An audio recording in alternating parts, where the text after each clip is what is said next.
अस्सलाम वालेकुम। Parliament house से समर अब्बास आपकी खिदमत में हाजिर है। आज जहां बड़ा गर्मा गर्म कौमी असम्बली का इजलास हुआ, जिसमें अपोजिशन ये तवक्को रख रही थी, इस उम्मीद के साथ अपोजिशन आज यहाँ आई थी कि शायद तहरीक अदम एतमाद पर वोटिंग करवा दी जाए। अब इसमें जो हिकमत अमली थी अपोजिशन की, वो बड़ी क्लियर थी कि जो पाकिस्तान तहरीक इंसाफ के 22 मुनहरिफ अरकान हैं, उन 22 के 22 को आज असम्बली में बुलाया गया था, इस खदशे के तहत कि कहीं स्पीकर नेशनल असम्बली वोटिंग करवा ही ना दें। चूँकि 3 रोज़ जो हैं, चूँकि मंडे को ये तहरीक अदम एतमाद टेबल हुई थी, तो पीर मंगल बुध 3 दिन पूरे हो गए, तो आज जुमेरात को चौथा रोज़ है, यानी आज से वोटिंग इस तहरीक अदम एतमाद पर हो सकती थी। लेकिन पहले वक्फ़ा सवालात लिया गया। वक्फ़ा सवालात में जिन जिन अरकान के सवालात थे, ज़्यादा उनमें अपोजिशन के लोग थे। हर एक को जब टाइम दिया गया स्पीकर की जानिब से कि आपका सवाल है, अपना सवाल नंबर दोहराएं और अपना सवाल करें, तो तमाम ही अपोजिशन के मेंबर्स ने एक ही सवाल किया कि स्पीकर साहब, आप तहरीक अदम एतमाद पर वोटिंग कब करवाएंगे। रोयल अस्कर साहब से पूछा गया, उन्होंने कहा जी मेरा तो सवाल यही है। मरीम औरंगज़ेब से पूछा गया, उन्होंने कहा मेरा सवाल भी यही है कि तहरीक अदम एतमाद पर वोटिंग कब होगी। बाकी जितने भी मेंबर से सवाल पूछा गया, हर मेंबर ने उठ के बार बार 6-7 मेंबर से सब ने उठ के एक ही सवाल किया कि स्पीकर साहब, आप तहरीक अदम एतमाद पर वोटिंग कब करवा रहे हैं। जिस पर थोड़ा गुस्सा हो गए डिप्टी स्पीकर कासिम खान सूरी, और उन्होंने माहौल को भांपते हुए फौरी तौर पर ही ये कह दिया कि जो कौमी असम्बली के इस इजलास में चूँकि वक्फ़ा सवालात में हमें कोई भी मेंबर संजीदा नज़र नहीं आ रहा, इसलिए मैं ऐवान की कार्रवाई इतवार की दोपहर 11:30 बजे तक मुलतवी करता हूँ। अब इतवार को नाज़रीन 7वां रोज़ है, 7वां रोज़ है तहरीक अदम एतमाद पेश होने के बाद, ये 7वां रोज़ बनता है, और 7 दिन के अंदर अंदर आपने हर सूरत में तहरीक अदम एतमाद पर वोटिंग करनी होती है, यानी 7 दिन के बाद आप नहीं करवा सकते। अब चूँकि सोमवार को पेश हुई थी ये तहरीक अदम एतमाद, तो इतवार को 7वां दिन बनता है। अब सोमवार को किसी सूरत भी वोटिंग नहीं करवा सकते स्पीकर नेशनल असम्बली, इसलिए इतवार को सुबह 11:30 बजे कौमी असम्बली का इजलास बुलाया गया है। जब इजलास मुलतवी किया गया तो हुकूमती अरकान तो निकल कर चले गए, लेकिन अपोजिशन के अरकान जो हैं वो हॉल के अंदर खड़े हो गए। सब ने नारे लगाने शुरू कर दिए, सब ने नाराबाजी शुरू कर दी और ये मुतालबा शुरू कर दिया कि तहरीक अदम एतमाद पर वोटिंग करवाएं।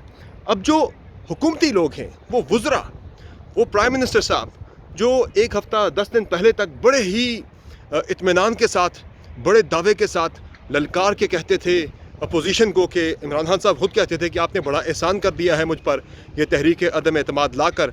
अब मैं एक बॉल से तीनों विकटें, यानी शहबाज शरीफ की, आसिफ अली जरदारी की और मौलाना फजल रहमान की, तीनों की विकटें जो है 3 विकटें एक बॉल से गिराऊंगा। लेकिन अब वही खान साहब जो हैं वो तहरीक अदम एतमाद से फिल वक्त भाग रहे हैं, आँख चुरा रहे हैं, उसे एवॉइड करने की कोशिश कर रहे हैं। चूँकि इस तहरीक अदम एतमाद में डिफ़ीट जो है वो हुकूमत का मुक़द्दर फिल वक्त बनी हुई नज़र आ रही है। और गुज़िश्ता रात जो मुलाकात हुई प्राइम मिनिस्टर इमरान खान की आर्मी चीफ़ की, उसमें भी ये मामला ज़ेर बहस आया, और मेरी जो इत्तलात हैं उसमें खान साहब ने आखिरी मरतबा मदद मांगी है इदारों से, लेकिन इदारों की जानिब से बड़ा क्लियर जवाब दे दिया गया। दोबारा से वही अपनी पोजीशन जो है वो दोहराई गई कि हम इस मामले में न्यूट्रल थे, न्यूट्रल हैं और न्यूट्रल रहना चाहते हैं। खान साहब ने फिर जब देखा कि कुछ भी नहीं हो रहा, तो उन्होंने ये अर्ज़ की, ये कहा कि मेरा एक पैगाम जो है वो अपोजिशन तक अगर आप पहुँचा दें, उन्हें कन्विंस करने की, ये यहाँ तक आप कोशिश कर लें कि तहरीक अदम एतमाद वो वापस ले लें। मैं ये वादा करता हूँ कि अगर तहरीक अदम एतमाद वापस ली जाती है तो मैं फौरी तौर पर मुल्क में असम्बलियाँ तोड़ के नए इलेक्शन की तरफ चला जाऊँगा। इस वक्त चूँकि तहरीक अदम एतमाद खान साहब के ख़िलाफ़ पेश हो चुकी हुई है, असम्बली में डिबेट उस पर हो रही है, तो जब अदम एतमाद की तहरीक पेश हो जाती है, उसके बाद कोई भी प्राइम मिनिस्टर जो है वो असम्बलियाँ नहीं तोड़ सकता, वो उससे माजूर हो जाता है। उसके पास एक ही ऑप्शन बचता है, या तहरीक अदम एतमाद को फेस करे या उस पर उससे पहले इस्तीफ़ा दे दे अपोजिशन की नंबर गेम को देखते हुए। अब खान साहब के पास 2 ही ऑप्शन बचे हैं। पहला ऑप्शन है कि वो इस्तीफ़ा दे दें इतवार से पहले पहले। दूसरा ऑप्शन जो है वो है तहरीक अदम एतमाद का सामना करें। आज की तारीख तक वो वज़रा जो कल तक कहते थे कि अदम एतमाद की तहरीक पेश करें, कल करनी है, आज ही पेश करें, अब वो वज़रा जो हैं बयानात इस तरह के दे रहे हैं कि इमरान खान जो हैं वो आखिरी बॉल तक लड़ेंगे, आखिरी बॉल तक मुकाबला करेंगे, वो कप्तान हैं, पाकिस्तान के फातह कप्तान हैं, वो शिकस्त नहीं मानेंगे।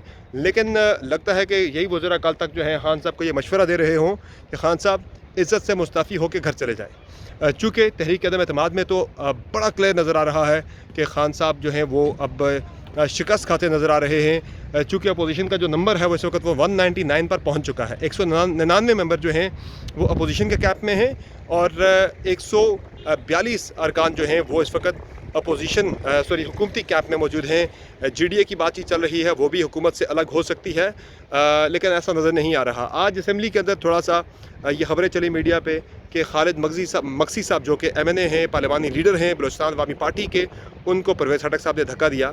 तो अब से कुछ देर पहले जब बाहर निकल रहे थे खालिद मक्सी साहब से, उनसे मैंने पूछा कि ये क्या वाक़या हुआ, तो उन्होंने कहा जी हमारा मजाक था, आपस में ऐसी कोई बात संजीदा नहीं है। तो चलें इसको इसी तरह ले लेते हैं। एक बिल्डिंग है नाज़रीन, यहाँ पे पार्लियामेंट की बिल्डिंग के बिल्कुल पीछे एक और सफ़ेद बिल्डिंग है, बिल्कुल इसके अकब में। अब जो नज़रें हैं अपोजिशन की वो सफ़ेद बिल्डिंग पर हैं। इस सफ़ेद बिल्डिंग का मकीन कौन बनेगा? अब तक की मेरी इत्तलात के मुताबिक यानी जो पार्लियामेंट के पीछे जो सफ़ेद बिल्डिंग है, यानी जो ऐवान सदर है, इसके मकीन आसिफ अली जरदारी बनने जा रहे हैं। और इस सिलसिले में आर्टिकल 49 है, गालिबन मैंने आज दिन को स्टडी किया था, 47 है या 49 है, आप भी देख लीजिएगा। 49(8) जो है वो बड़ा क्लियरली कहता है कि उसके लिए आपको इम्पीचमेंट यानी सदर का मुवाखज़ा करना होगा। क्योंकि यहाँ इस हाउस के अंदर जो इत्तेहादियों के जो हुकूमत के मुनहरिफ अरकान के बगैर आज ये नंबर जो है वो 175 पे खड़ा था अपोजिशन का। हालांकि 172 अरकान चाहिए खान साहब को हटाने के लिए, लेकिन जब आप पाकिस्तान तहरीक इंसाफ के मुनहरिफिन को मिलाते हैं तो ये नंबर 199 पे चला जाता है। और हमारी इत्तलात ये है कि ये नंबर 210-12 से क्रॉस कर जाएगा वोटिंग वाले दिन। लेकिन स्ट्रैटेजी वही है कि जो वोट है उसमें जो हुकूमत से मुनहरिफ होने वाले जो अरकान हैं, क्योंकि अगर वो वोट कास्ट करते हैं तो वो लोग डिसीट होते हैं, वो उनकी असम्बली की मेंबरशिप फारिग होती है, डिस्क्वालीफाई होते हैं फॉर टाइम बीइंग। तो इसलिए उनका वोट एक्सरसाइज नहीं किया जाएगा। सिर्फ जो इत्तेहादी हैं, इत्तेहादियों के वोट से ही कोशिश की जाएगी कि खान साहब डिसीट हो जाएं, वोट ऑफ नो कॉन्फिडेंस कामयाब हो जाए। अगर उसमें नंबर कम पड़ रहा हुआ 172 अगर पूरे ना हुए अपोजिशन के प्लस इत्तेहादियों के मिला के, तो फिर तहरीक इंसाफ के कुछ लोगों को लाया जाएगा जो उनके अपने मुनहरिफिन हैं। उनमें से भी चंद लोगों के जहाँ तक नंबर पूरा हो जाएगा वहाँ ये सिलसिला रोक दिया जाएगा। क्योंकि अगर इन बंदों को हटाते हैं तो आगे जो इनकी कोशिश है प्रेसिडेंसी वाली, आगे इन्होंने ऐवान सदर की तरफ जाना है, वहाँ से भी आरिफ अलवी साहब को हटा के जरदारी साहब को वहाँ प्रेसिडेंट बनाना है, तो उसमें थोड़ी मुश्किल हो सकती है।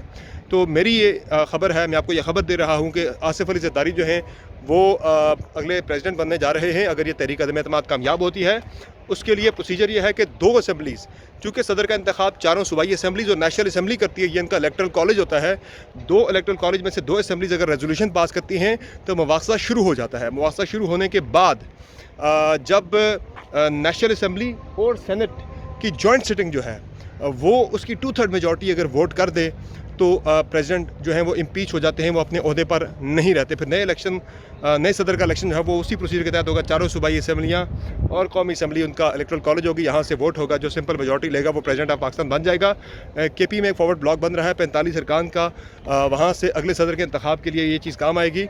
तो उस पर भी वर्किंग अब शुरू हो चुकी है। चूँकि खान साहब को हटाने के लिए नंबर पूरा है, अब जो नंबर अचीव किया जा रहा है 200 से ऊपर 228 पे 2/3 मेजॉरिटी बनती है नेशनल असम्बली में, 66 पे बनती है सेनेट में। तो ये 295 अरकान जो हैं दोनों ऐवानों में मिला के इस वक्त अपोजिशन ने मैनेज करने हैं ताकि सदर आरिफ अलवी साहब को ओहदे से हटाया जा सके।